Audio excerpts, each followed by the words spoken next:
So, ladies and gentlemen, welcome back to the Private Victories podcast. This is technically the second ever podcast that you guys will see, but this is actually the first. I haven't even recorded the first intro podcast. So, a couple disclaimers before we get into this. First of all, I don't have Tristan with me, so I'm doing this whole thing on my own, and it's my first time ever setting up the equipment. So, the lighting is terrible. Literally, like the highlights are gonna be absolutely blown out. I'm on +1 exposure comp. Everything is set up horrendously in terms of this podcast. It's like 8 p.m. We've just driven for 2 hours. I've been detoxing all day in the geothermal springs. We're pretty spent, but who cares? We'll make up for it with the content. Yeah, we'll roll either way. Yeah. I feel as though we need a handshake. If you want. It's been 3 or 4 years and we still don't have a handshake. Yeah. Because I was going to be like, welcome to Private Victories podcast with Bob van Buel. Then I was going to give you some sort of cool handshake. Yeah, we don't really have one. All right. But yeah, guys, for those of you guys that don't know about Bob van Buel, you want to tell them a little bit about yourself? Sure, yeah. My name is Bob van Buel. I mean, you can't really pronounce the name. That's fine. I'll forgive you for this time. I am from Holland, and I've been basically in business for a while now. I'd say about 17, 18 years. Proper business a bit shorter because, well, we'll probably get into some things I did wrong when I started. And main business is software development, web development. And over the years, I try to do a few different ventures. And about, I think it's now 4 years ago that we met in London when I actually hired Iman to create some content for me for, I think, £200. We shot for like 2 days, 2 videos, a lot of photos. Those were the days, man. Yeah. And yeah, I mean, there's a whole history about that. I'm not sure if we're going to go into that.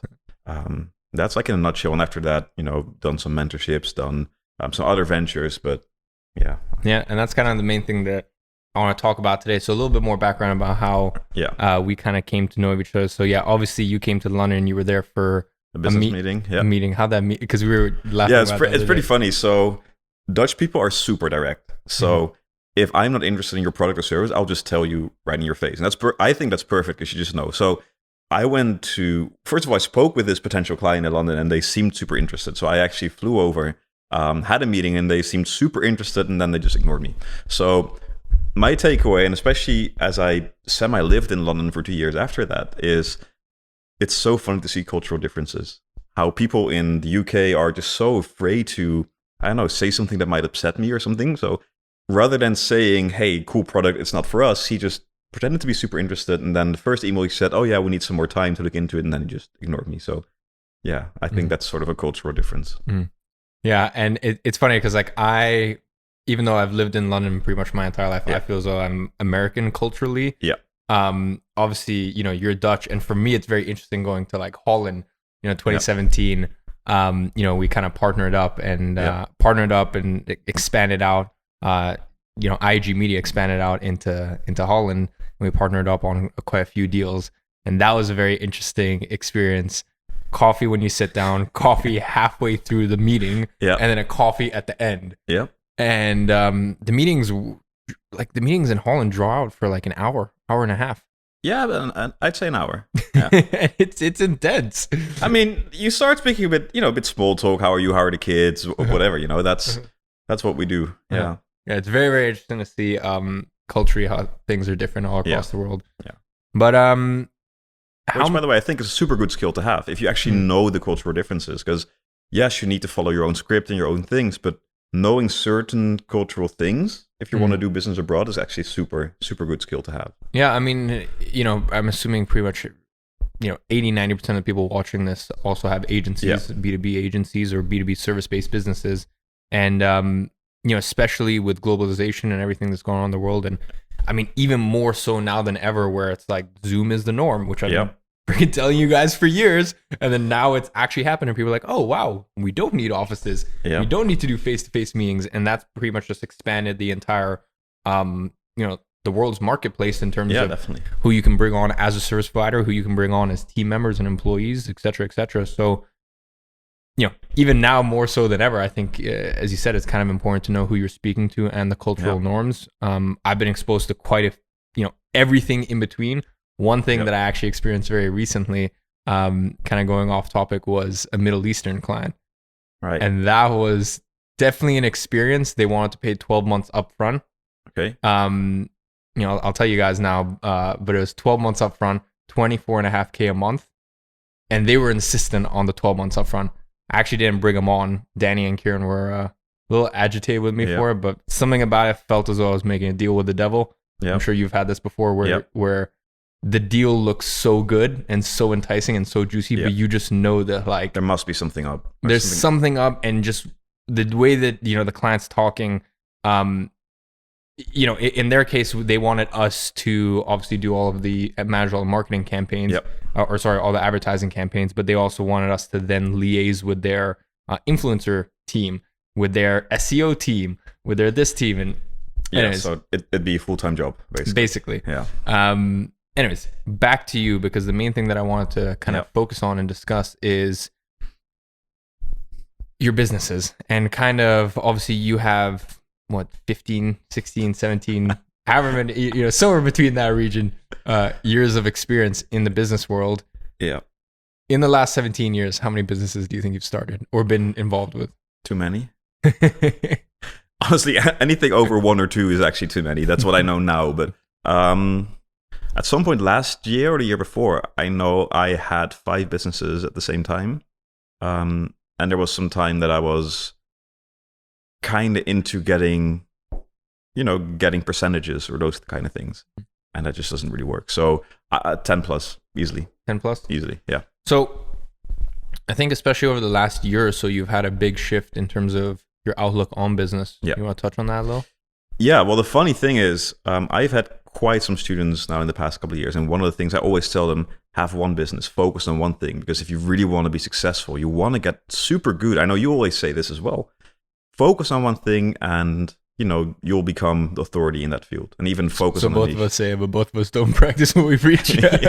Oh, dude, it's a little off topic, but that's why I think it's important for me to have sort of a business coach. Just sort of, I actually had a business coach once, and I told her, it was a woman, like, just watch my videos and tell me what to do based on what I tell others to do. Because it's so hard to practice what you preach, right? It's just difficult. But the shift I really noticed that.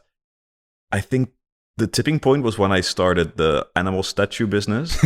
That's when you had a long, good look in the mirror, and you're like, what am I doing? Yeah. So little backstory. Someone in the city where I live, he's pretty well known there. He called me like, hey, you know something about digital marketing? I'm starting a business which is selling like animal statues painted by artists. You have some tips? And me being me said, I have a better plan. Why don't we start the business together? And he said yes. So for about 1.5 years, we met twice a month, drank a bit of wine, and then last 5 minutes we said, should we discuss the business? And we said next time. But still, I had to file the taxes. There were costs. There were, we're kind of trying, and that's when I realized, like, this is costing me maybe 4 or 5 hours a month. I could spend those hours so much better on building a different business, like the proper business. So I've really changed my mind, and it's one of my weaknesses that I have so many ideas, and I know a lot of entrepreneurs have this. They have so many ideas, but trick is just, have that one thing that you're also passionate about, that you really enjoy doing, and just double down. And I've known this, but for some reason, something had to happen for me to really, really start doing this. And what had to happen is my biggest client, as I told you, just basically told me, like, we're going to stop working with you. And it's a very, very big client. And to me, that was such a relief, sort of, because you get comfortable at some point. So you make a lot of money. And even though you don't super enjoy what you do, there's no real passion. I always kind of got stuck in keep doing that one thing because it was making good money. And when a client called me, I probably for 1 or 2 hours, I really felt like shit. Like, this client is dropping me. I have to do something now. And after 2 hours, something sparked in me. Like, I got super motivated on, hey, wait, what do I really want to do? What's the one thing that I really want to build out or should be building out? And ever since, I've just been focusing on that. And, every day when I go to the office, because yes, you don't need an office these days. I have an office. Your office is it's super cheap. So not cheap, just like incredible value. Obviously, I've been there quite a few times. It's very plush. I love the building. Yeah. There's a car park, tons and tons of space. Yep. A lot of. Sorry. Yeah. How much do you pay for your office? For we have 2 offices there. Without tax, 550, 600 euros a month. And there's like a receptionist, and there's rooms for having, where you can have your clients. But anyways, every day going to the office, ever since I had that realization, I've been super motivated. And yeah, maybe I'm making less money right now, but I'm happier. So I guess your question was what changed in the past years. It's really, really realize that you want to have this one thing. And I think, and I hope most of the people who follow you know this, but in all fairness, it's probably a certain generation that's watching this. And I sound old when I say this, but don't just chase that one thing that's going to make you the most money. Chase that one thing that you see yourself doing for a very long time and that you actually enjoy doing over. And of course, you have to pick something that will pay the bills. That's important. But actually doing something that you enjoy doing and you see yourself doing long term is super, super important. You see, that's so interesting to me, because I don't want to say that I disagree with that sentence, but I think I have the opposite viewpoint. And even looking at you, you're, out of all these business ventures that you've had, the business that still stands today and the one that's made you the most is the one that, let's be honest, you're least interested in. No, that's true. And you're the least passionate about. Yep. So what's your opinion on that? Well, that's looking from a monetary point of view, right? It's exactly my point. So you can do something that just brings good money, which it does, and it still does, and it will probably do for a few more years, even though I'm not focusing on it anymore. But looking back, I think, and again, I realize how old this makes me sound, and how, maybe I would have said something completely different 10 years ago. And I realize that I'm in a place, where I have some real estate and have things, so, the necessity isn't there. But just doing something that you actually really enjoy and see yourself doing long term just gives you so much energy that your business should become more successful. And that's what I hope that my latest venture, so the one that I'm really focusing on, which I'm currently really enjoying, will also, sort of do. So I believe that if you enjoy it, and because let's be honest, if you don't enjoy what you do, you're not going to double down. You're not going to put your head down all the time. You're not going to become the best because, it's making good money and it's okay. And you're never going to get to that top. Because let's be honest, let me ask you the question, do you enjoy what you do? You see, so this is what's a little more interesting to me. So for example, if I look at my businesses, right? Yep. Gadzhi, the clothing line, I mean, that's just like a piss take. That's just a joke, know. It's makes zero profit from it. Revenue, it does around 10K a month. Yep. Obviously big peaks when we do the launches, averaging out around 10K a month. I'd love to scale that up to 100K a month through influencers, and that's kind of what I want to do in the next year. But for now, that's just kind of like my passion thing. But and then I have the education company, and that is the blood sucking leech, which costs me 100K, 80 to 100K a month in fixed expenses, and that is only possible because of my agency. Yep. And of all my businesses, kind of technically the one I enjoy the least, or am the least here's the thing, I don't want to say passionate about, but the thing that makes the education company and the clothing line kind of makes my heart flutter a bit. The agency doesn't really do that. But if you had to give me one business for the rest of my life, it would be the agency, because these other ventures are only able to, they're only allowed to exist because of my agency. And I guess even kind of looking back at, January to June, I mean, this year I've absolutely worked my ass off, and, everything that went on in the world, all the lockdowns, like to me, that was obviously unfortunate, everything that's going on in the world. But, I had the greatest time ever, scale up my businesses, and especially the agency, bring on new media buyer, new website, new onboarding, new reporting, overhauled everything, took everything to the next level. And after that, going to Manchester and boxing for 6 weeks and being in Iceland now and moving into my new place, like the past 2 months, I've kind of been operating business-wise at 25%, yet nothing in the agency has changed whatsoever. So I guess for me, especially even the past 2 months, I've come to love my agency even more. I love it, but is it the one that I'm, keeps me up at night because I'm so enthused and, I'm thinking about the future, and I think I find it interesting that you say that. When would your latest venture, or we're allowed to talk about it? Yeah. So, your latest software, would that venture, because that venture cost over 100K investment, you know, that you've had to put in over the years. Mm-hmm. Would that venture even be off the ground? Would you even have the funds or the capital to start that if it wasn't for your main boring business? But I think you said two things that sort of triggered me in a positive sense. So I think what I was trying to get to is that basically, let's call it your why. And I think even when you were 16, I was trying to, we spoke about know why you do things. If your why is chasing that money, you're going to do things that you don't really enjoy and you're just chasing the money. If your why is something different, and for you, that's the education company, it is, actually reforming the education system and, the whole thing that I'm sure everyone knows about, then the agency is great because that actually allows you to do a thing that you're really, really passionate about. So that is different from saying, I just want to have the agency because it's making me a lot of money so I can buy cool watches and I can travel the world. No, but you see, here's the thing. Although the education company still has, I mean, once you take into consideration fixed costs plus, the schools in Nepal and all the other stuff that is, camera equipment, and, this is technically for the education company, around, $100K a month in expenses for that business. It still makes, its margins are 30%. So it still does on average 30 or 40, 50K a month profit. So that is a self-sustaining business. I could drop my agency at any moment and still sustain that business. I agree. I mean, yes.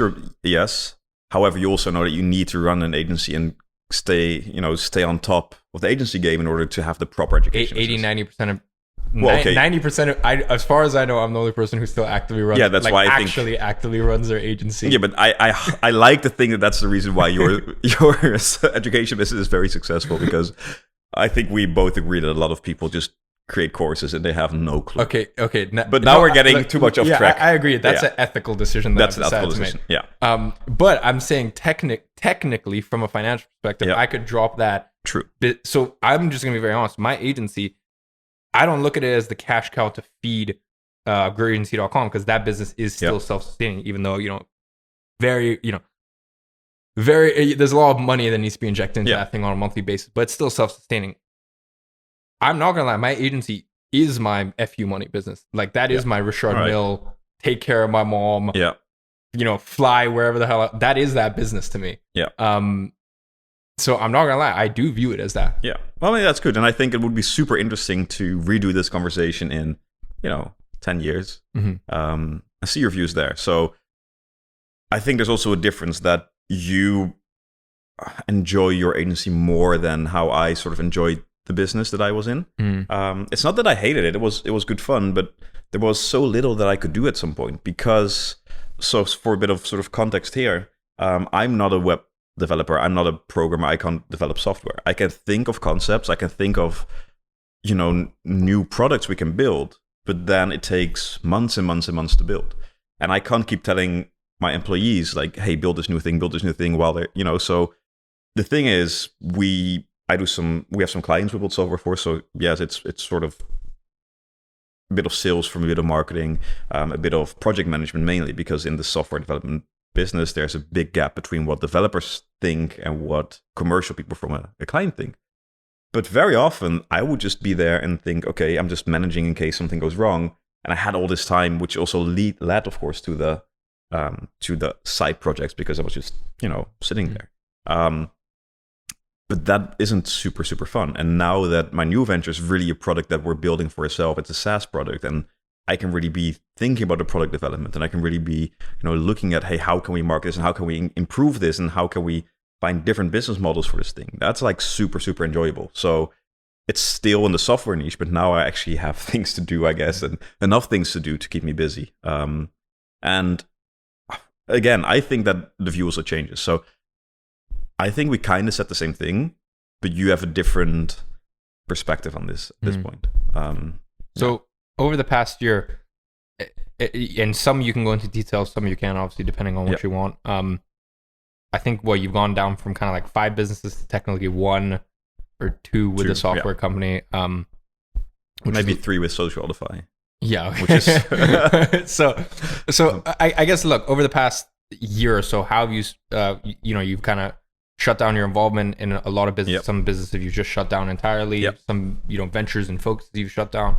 So kind of what did you shut down and why? So the obvious one is the statues. We just said like, okay, let's just kill this. So that's done. One of the other things that took a lot of my time was the coaching mentorship business, and with that, building a personal brand on YouTube, on Instagram. And I'm not gonna lie that I think we kind of agree with this, that social media and putting things out there is actually, it's a blessing to be rid of it, get rid of it. Best thing ever. Best thing ever. I did 2 months off last mid-Feb until mid-April. Yeah. Best 2 months. It's amazing. Yeah. I think I made the first stories in about 2 or 3 months here, and just because I enjoy it. And one of the things that's super important to realize is coaching is basically just trading your time for money. It's not building something in the long term. But I always did it because I really, really enjoy helping people. I really enjoy, just seeing them change, and not just like, hey, you can make more money, but you can find more purpose in the business, and you can, do good things with that as well. So I really enjoy it, but I just noticed that it's not gonna get me to where I want to be, and I want to be able to help more people. And for that, I just really need to double down on one business. So I decided I still have like 2 students which I was working with, and I'm still working with, but no more new students, no more basically putting anything on Instagram, on YouTube. I built a whole podcast room in my house. And then I made this decision. So now I have this podcast room. Yeah, it's just not going to be a podcast. So that's one of the things I really stopped as well. Then I guess social audify is one of the things. So it was software for digital marketers. It's out there. The product is out there. It's basically done. But for now, it is really just focus on this new software, which will be for lawyers. And so that's something that is just, if someone signs up, great. If someone doesn't sign up, and as I'm no longer active on social media, that funnel is gone as well, and we're not doing any ads. So that's sort of that as well. So now it's really, and then the big software business, it's not really, we're sort of milking it. So all the good paying clients are still there, but basically I'm using those employees to build the new software. So everything is going towards the new software company. And that's going to be, I think the old business, the main business for now, it's going to be around for 2-3 years, doing a nice profit. And, if a new client just knocks on the door out of nowhere, sure, we'll see if we have time. But everything is slowly swifting to the new one. For sure. So what did, at what point did you realize in terms of social media, like, was there a tipping point where you're like, all right, I'm done with this. Like this is just draining. I'm not sure if there was a tipping point. I noticed that, so for a very, very, very long time, I did like a daily tip in my stories. So every single day, and of course you can pre-record and there's things, but it just took so much time. And it was when I think the tipping point was a holiday where I thought, okay, I'm not going to do this for a week. And I loved it so much. Like no social media, not having to reply to people, not having to think like, oh, what am I going to put out today? And then I tried it like for like 2 or 3 months. I just would do like 3 days on, 3 days off, 3 days on, 3 days off. And I just stopped. I don't know why. And it felt so good. And I think we had a conversation about it as well. And you completely agreed with me. Like it's a blessing to stop. And will I miss like 2,000, 3,000, 4,000 a month in revenue for coaching? I mean, sure, it's nice to get extra money, but can I use those 5-6 hours a week in the better way? Yeah, definitely.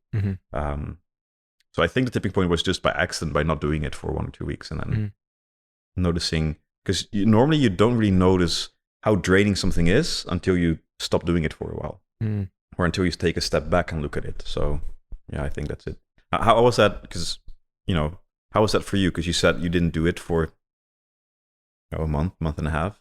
Did you already know like, oh, I'd love to be able to not do it? Or was it that moment that you realized? It's so funny. There was one moment specifically where I was like, and I think end of this year, I'm actually, probably once I get back to London, I'm going to do another month and 2 months off, off Instagram. Because obviously YouTube, I can just do any time. Yeah. I mean, when I was in Cape Town, especially towards the end, the last month when I was kind of itching to get back to London, and I'd just been on such a long sprint of deep focus work. I batched so much stuff. So I think I'm pretty much good until like November, some of that in terms of videos anyways. But, with YouTube, super easy, or it's nice because you can do it in your own accord. And, same thing with emails, just sitting down on Sunday, writing them for the week is fine. But the worst one is, as you said, Instagram is just It's just terrible. It is. But I kind of had that moment last mid-March or something. And it's funny because it kind of bleeds through into all these different areas in your life. I had gone and seen a friend at Colbert. I'd had a coffee with her, and I was just in the Uber on the way back to mine. And I was sat in the Uber, no AirPods in, and I looked out the window and like just silence, like in my head, just silence. And usually if I'm in the Uber, like I'm sending a voice note back to someone, or I'm on Slack, or I'm listening to maybe I'm watching something on my phone, or maybe I'm listening to a podcast or listening to music. And I was just sat there, no AirPods, nothing, looking out the window, and I was just like, it just dawned on me that that monkey mind had quieted. And when I went off social media, I also by 100%, I brought up the amount of meditation I was doing per day. So I brought up the amount of meditation I was doing per day. I was also doing a lot of Wim Hof at that time, and like kind of just everything in my life. Like it's funny, even if you're spending, and most people honestly, like if they check their screen time, on their phone, most people are spending like 2-3 hours a day on Instagram. Yep. But even if you're spending 45 minutes a day, which kind of the beginning of last year, the first 6-7 months, I was limiting myself to 45 minutes, between 30 to 45 minutes a day on Instagram. It's not even that time. It's like, it feels like you've reclaimed like another 3-4 hours a day. Yep. In terms of just that focus you have, as well as that feeling of like calm and peace and being at ease. So yeah, it's funny that you mentioned that, because I was having a drink with a friend of mine who's actually someone who has an Instagram growth business, and for a very long time I was looking like, how can I automate this? Can I grow it more or other ways? So we were speaking about how I really enjoyed sort of being off Instagram, and he said, yeah, you seem so much more present and so much more even happier and just relaxed. And I'm 100% sure that's part of it. And I think that if we had dinner today at like this, or lunch at this amazing place with this amazing view, and where you can just sit and enjoy and not thinking about other things and just be present. I think that's so important. And I know that you can have the tendency to have a lot of things on your phone going on, and I know you have to in a way, and I also know that you hate it. So it's pretty funny to it's sort of a dilemma, I guess, for you. But I agree. I think YouTube is, you can do that, and Instagram, for if you don't, so you want to focus on one business, and if that business isn't a coaching / info product business, why you're Instagram? No, exactly. You really do have to evaluate. And to be honest, even like if you have an info product business, like my that GrowYourAgency.com survives entirely without Instagram. Like I don't think my Instagram helps at all, to be honest. My Instagram is honestly more just like socially, like to keep up with my friends socially and this and that. Honestly, I'd say my Instagram's like 80% just social life, 20% like business, to be honest. I even on my Instagram, like I should be posting way more the heaps and heaps of student results that come in every single day, and like my team shouts at me because I always forget to post them and this and that. So but also I think we mentioned this earlier this week that I'm pretty sure that 90% of your most successful students aren't posting that, or aren't being out there on Instagram. Like there's a lot of people posting amazing results, and I'm sure there's people getting even more amazing results. That's very true. Because they're not focused on putting it out there and sharing it with the world, because they know that they can use that time to focus on the thing that's actually getting them the results, which isn't. This is true. The most successful students in my program are the pretty successful ones, and the ones who are getting their first few tastes of success, and the pretty successful ones are the ones who are posting the student results. Once we get to the level where I have students who are making 120K a month, 100K a month, 80K a month, 70K a month, and I've had some of these people on for student interviews, but I still just get a bunch more of them on.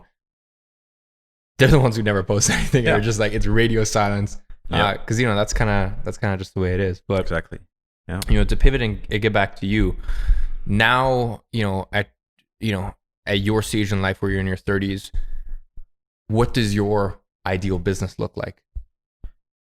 That's a pretty good question.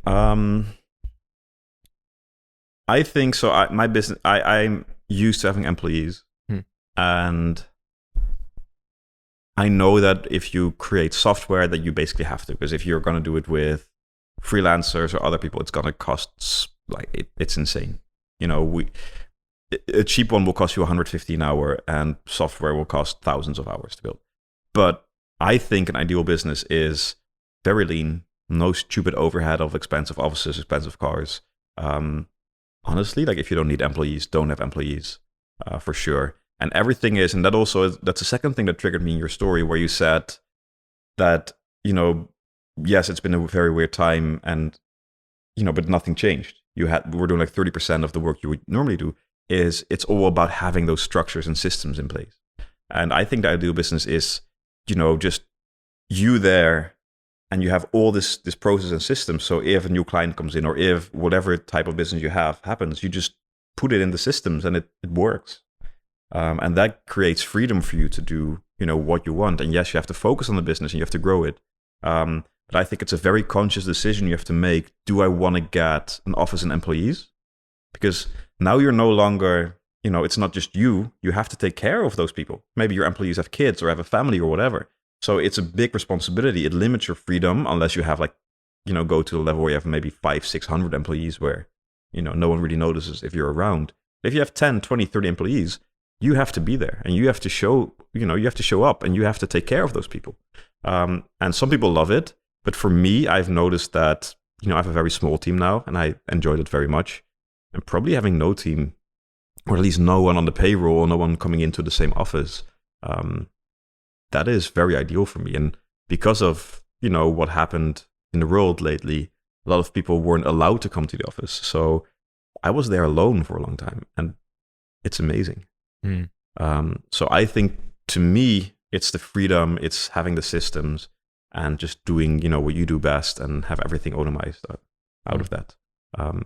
Not saying that there's anything wrong with having employees and having, that big office. Let's be honest, we need to have a lot of those businesses to, make sure everyone has work. But I think that, to me, is what I really enjoy. And how is that different to what you thought your ideal business would be in your 20s? I always thought that, and keep in mind, 10 years ago, that the whole online business was much smaller, even though, we were building platforms or software, but it was hey, you need to have this office, you need to have these employees, you need to have, this team. It's sort of what you have to do. And I don't think I realized, and that's probably one of the things that changed after we met, and after, we started talking a lot and seeing how you do business, and that's the cool thing, you're 1 or 2 years younger than me. And, so it's such a different approach that you have. And obviously it's not just your generation, it's also the way that you as a person think about things. But it also showed me hey, that's so cool, that way of doing business. And that wasn't really around 10, 15 years ago. Maybe it was a bit, but yeah, it's hard to transform your business to that once you're sort of stuck in the having employees. Which is also, side note, why I think it's super important to have younger friends, have older friends. The person I had the statue business with, he's in his late 50s, I think. I don't hope I insult someone right now. And that's a whole different mindset again. And he does things super different, and I don't really agree. I wouldn't do things the way that he does, but it's super interesting to speak about, why do you do that? And I think that's super important as well. So what do you think your ideal business in your 40s looks like? That's a good question. So in my 40s, so currently no kids. In my 40s, I hope to have kids.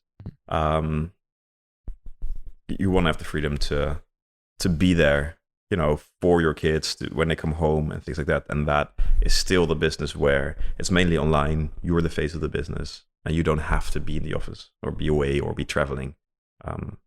That's what I think.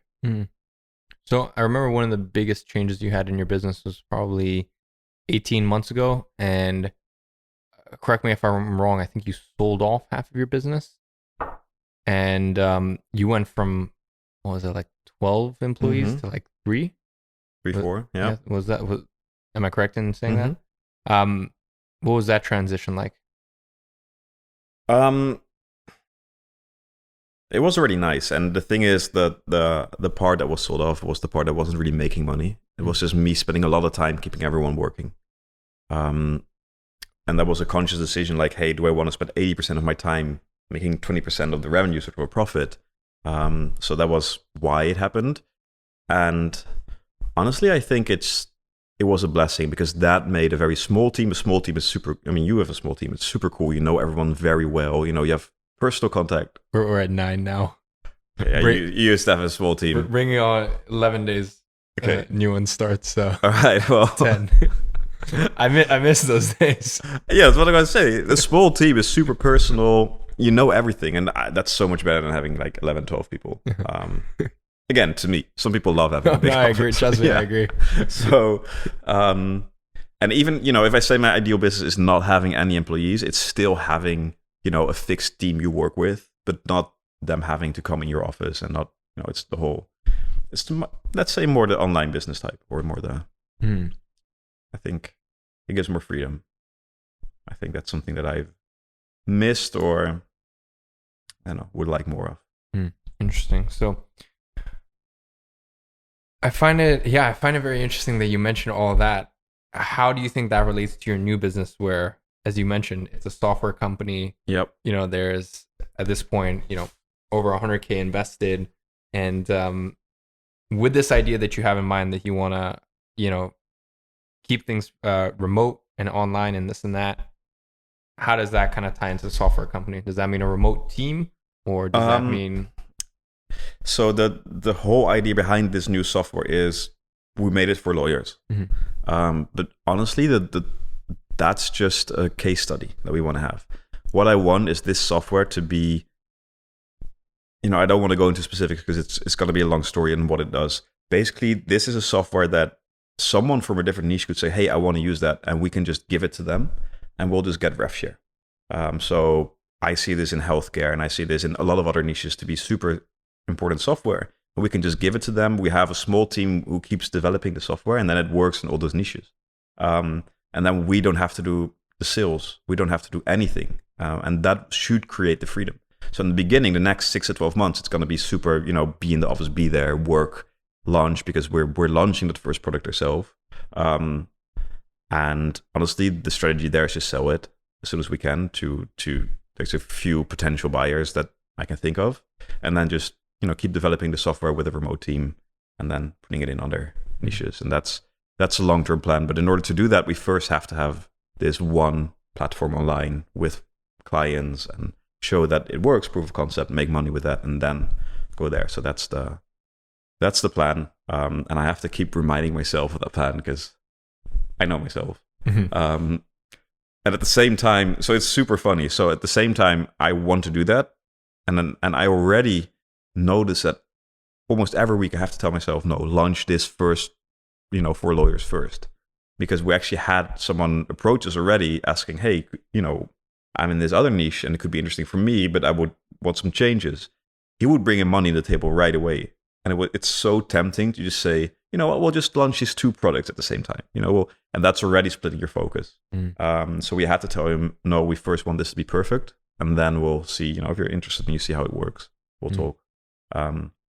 But it's just the one thing that is so difficult for me. Sure. So my next question is, you know, after coaching and working with a bunch of people, you know, and I think you've also coached and worked with a lot of people in their late teens, early 20s. Yep. What are the main sort of attributes you see that, you know, you've seen people you've coached and they've started off, you know, relatively inexperienced or at a modest place, and then you look at them a year, 2 years, 3 years later, and they've really shot up? Like, what are the main attributes that you've seen with the people you've coached? Like as personality traits, or things that they changed in order to get traits. Okay. So there's one funny thing that I always bring up. If I look at almost all of my successful students, they all have some background in sports. And it doesn't have to be professional, but they either go to the gym a lot, or they used to play football. IAG football on YouTube. Check it out. I don't know if it's still up. I don't know. But I think the important thing there is it's not the sports. It's not the, you know, getting big or whatever. It is the mindset. going to the gym every day, 5 times a week, there's days that you really, really don't want to do it. There's days that it sucks and it hurts and whatever. But if you have the willpower and the mindset, because you know going today will bring me closer to that goal, that's the mindset that you need in business as well. Because in business, there's days that suck. There's there's days that you don't want to keep pushing, or there's, clients are not coming in, or there's just, clients are canceling. But you know that you want to reach this goal. In order to reach that goal, you need to keep pushing, you need to keep going. So it's so funny, from all the students that I've coached, which have become like really successful, they all have that background in business. And I think or in sports. And I think it's all about the mindset there. Another thing is, most of them focused on one thing. The ones that became successful, here we go again. But if I think about you, if I think about Julius, and some others, the ones that really focus on one thing are the ones that do it. So they know what they want. They know why they want it, which is also a very important thing. And I'm a firm believer that if you're just chasing the money, you're not gonna become super successful. At least you're not gonna become happy. That's for sure. But you had a super, super strong why. There's someone I'm working with right now, and the why is just super, super strong and beautiful as well. And I know, and background in sports and focusing on one thing, and I know that person will become successful just because of those traits. So I think that is very important. And honestly, I think another thing is also that people who become successful are people who can sort of, I don't think it's sharing is the right word, but they're happy to give as well. It's not just taking, it's giving. Because at the end of the day, doing business, saying yes to, say that you would pitch your services to me. If I have the feeling that the only reason you're doing it is just for you, then I'm probably not going to hire you. Business is a lot about, I like the English word for this, but it's, wanting you to be successful as well. So I'm happy to give you my money, to give you the job, because I want you to succeed, because you deserve it, sort of. And I think that's very important in business. And it's something that's very often sort of underrated. But I think it's important, because if there's just some arrogant person sitting across the table, you have to be very, very, very good in order to get a yes, at least for me. Now, to end things off, and guys, bear with me. I said this is literally my first ever podcast, and one thing that most people don't know about me is I'm actually an introvert. I wouldn't say I'm very shy. I'm relatively shy. And I was actually called by one of my close confidants and advisors last week, awkward. So I'm actually really terrible at like long form podcasts and this and that. So bear with me, guys. But I think I kind of want to end off when I have guests on. I think I kind of want to end off with asking them what their one private victory is that sets them apart. So yeah, for the Private Victory podcast, what's your one private victory that kind of sets you apart? It's going to be super cliche, but it's, could be you in a way. Maybe that's weird. What? I'm your private victory? No. Like, the private victory is seeing someone that you helped. No. So private victory is something that you do in private. What is okay? I'll answer. The reason why I said that is because I don't care if people would know that, I, at least in the beginning, if helped you, or I think been there for you. I think that's the main thing that I did. Definitely a big brother to me. Yeah, no, I think that was the main thing that I did, just be there. That sort of is, to me, like, I don't care if people know, that's like a private thing that I'm super proud of and super happy of. So private victory, you mean it's something that you do without other people knowing? Yeah, what's a habit, a ritual, a routine that you do day in, day out, behind closed doors, that you feel sets you apart? You feel yeah, there we go.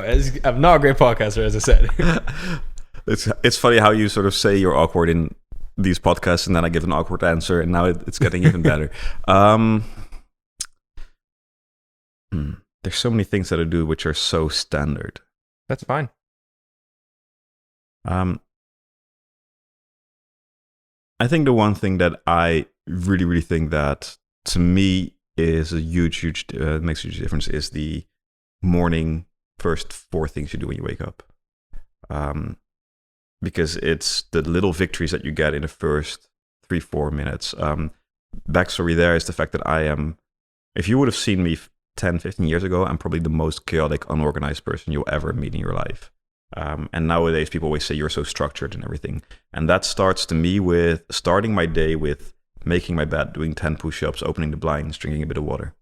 You see, the first two, not everyone does. No, that's true. And the reason why is, making the bed it costs you like 10 seconds. If you look at our 2 bedrooms right now here, probably one bed is made and one might not be there. Hey, I'm on holiday. Yeah, that's true. The 10 push-ups isn't going to make your chest grow. It's just getting those 4 wins in straight away. And then, hey, I've been awake for 2 minutes. I've done 4 things. I'm going to take that feeling with me the rest of the day to keep the structure, to keep the wins, to keep the motivation. And I think those are major, major key to me. That's awesome.